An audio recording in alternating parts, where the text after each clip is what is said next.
Do Púchova zavítal Martin na bielom koni a krásne nasnežil, aj keď teplota vonku dosahovala plus 13 stupňov. Pre Púchovčanov bol pripravený príjemný kultúrny program, na ktorom sa zabavili všetky vekové kategórie.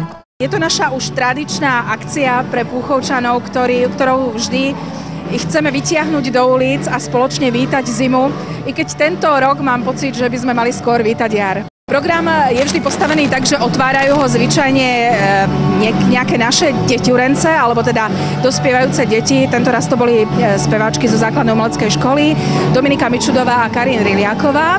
Potom prichádza ten krásny moment, že privítame Martina na reálnom bielom koni. O to sa vždy usilujeme, hoci je to problém, hlavne získať bieleho konia na Slovensku. O tom by vedeli, možno preto sa neorganizujú tieto podujatia inde, lebo toto je azda jediný biely kôň na Slovensku, ktorý je schopný takéto zvládnuť deti a zvládnuť takéto masové podujatie, lebo nie je to jednoduché.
Dobrý večer!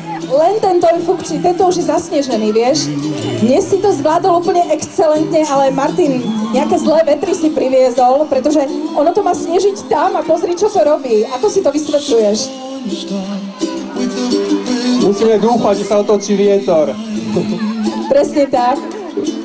Áno, ja verím tomu, že sa nám to podarí, pretože toto mali byť vločky šťastia, ktoré padnú práve na vás. Tak snáď, keď sa trošku upokojí ten vietor, tak ešte pustíme trošku toho snehu. Martin, ja som veľmi šťastná, že si prijal naše pozvanie. Dúfam, že to nenamieríš trošku ešte viacej na moje vlasy, lebo ten vietor je naozaj všelijaký. A vidím, že máš aj nejakú dobrú nádielku v tom svojom preci. Čo to tam máme? Sú to nejaké maškrty pre dobré deti. Toto všetko sú akože dobré deti? Vážne? Počkajte, a teraz ticho, teraz sa opýtam rodičov, či sú to dobré deti. Sú to dobré deti? Tak, dobre, dostanete darčeky, ale ešte predtým, ako tak urobíme, ja by som sa chcela poďakovať Martinovi a poďakovať sa mu tak, že on má dnes meniny, ak ste si všimli. A je to reálny Martin, on sa naozaj volá Martin. Čiže Martinko, počkaj sekundičku, mám tu niečo pre teba. Ja ti prajem k tvorým krásnym svätým meninám všetko najlepšie a veľmi pekne ďakujeme aj za toho krásneho bieleho koňa. Veľmi pekne ďakujem. A ešte ťa poprosím, povedz nám, ako sa má tvoj koník a čo všetko by si deťom zaželal do dnešného dňa. Koník sa má dobre, poslúcha a vám, deti, želám do dnešného dňa v prvom rade, aby ste sa pekne správali k rodičom,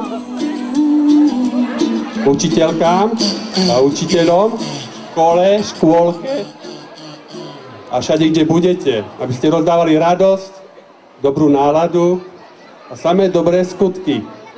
Toto podujatie spestrili tento rok aj študenti gymnázia z Púchova, ktorí sa zapojili formou workshopových stánkov, aby nám ukázali niečo zo svojich tvorivých dielní. Sme študentky gymnázia a ako druháčky máme za úlohu pripraviť nejaký projekt, tak sme sa rozhodli vlastne formou takýchto workshopových stánkov pri správe sem a ukázať niečo. Máme tu 3 stánky, v jednom sme tvorili pre deti, mali sme tvorivé dielne, kde si mohli ozdobovať medovničky, potom sa učili servitkovú techniku a rozvíjali svoje kreatívne myslenie.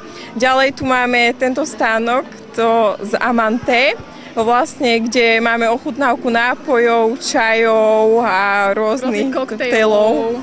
A ďalej slovenské špeciality, kde máme kapustnicu domácu a posúchy. Prostredníctvom Kompraxu sme zorganizovali vlastne takú ochutnávku slovenských jedál. No vlastne vyšlo nám to iba na kapustnicu a na posúchy. A vlastne vy môžete dať ako dobrovoľný príspevok pre detský domov Púchov. A vlastne z toho príspevku im nakúpime nejaké veci, lebo nechceme dávať priamu hotovosť vedeniu, aby sme vlastne vedeli naisto, že to pôjde priamo tým deťom. Púchovčania sa tešili na koncert speváka Adama Ďuricu, ktorý to roztočil a roztancoval celé námestie.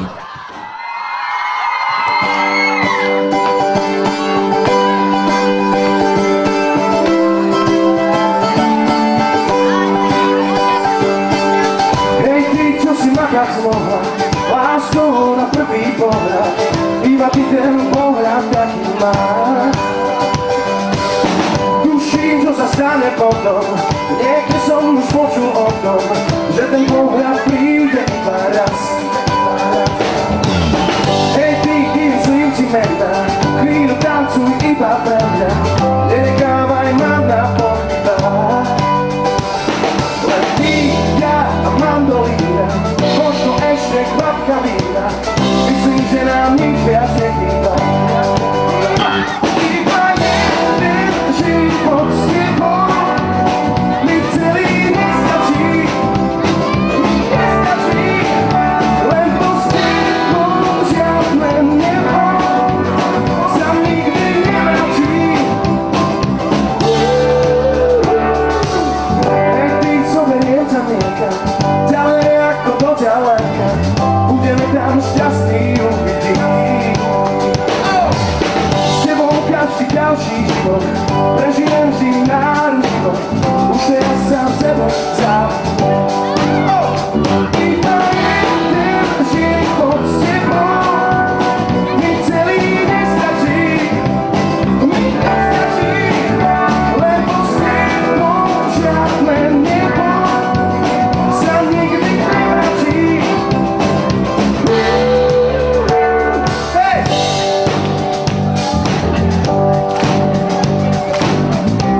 treba udržiavať tradície, preto aj spievam po slovensky a jednoducho treba si to naše pekné slovenské zachovávať tieto veci. Tu v Púchove sme zahrali taký prierez od najstarších až po moje najnovšie veci.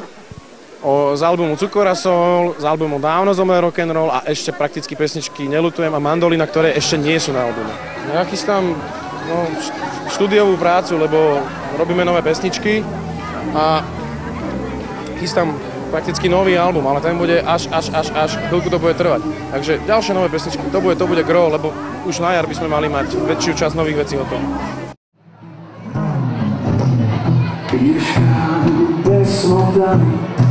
Vraj som iba zamotaný, chceš ma len tak bez nároku, užívať si pár dní v roku, polisky už praskej ľady. Vraj som leču bez nálady, poviem ti to, kým sme stali bez servíky pred ústami.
Z hodinového koncertu speváka Adama Ďuricu vám ponúkame ešte jednu pieseň na záver s názvom Ak mám o teba prísť. Čakám celý večer a keď prídeš, povedz mi bez obáv. Keď sa pýtam, či sa niečo deje, alebo nie, povedz buď bez obáv. Na sa na tom smejem, vo vnútri plačem, mám byť bez obáv. Čo je to sranný, keď to jediné je to, čo máme, nemôžem byť bez obáv. Nie, to nie je, ešte nie je koniec, všetko zlého preč, inou cestou poďme.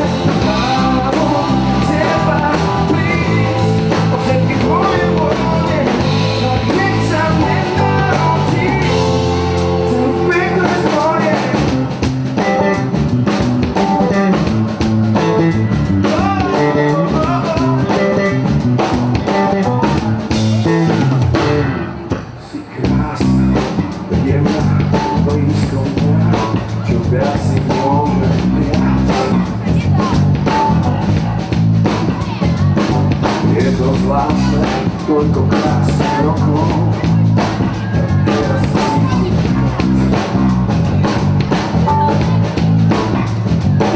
Často myslím na to, kde sa stala chyba a ako vrátiť čas. Ja verím, aj ty musíš veriť, keď to stále niekde máš.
Mám od teba prísť.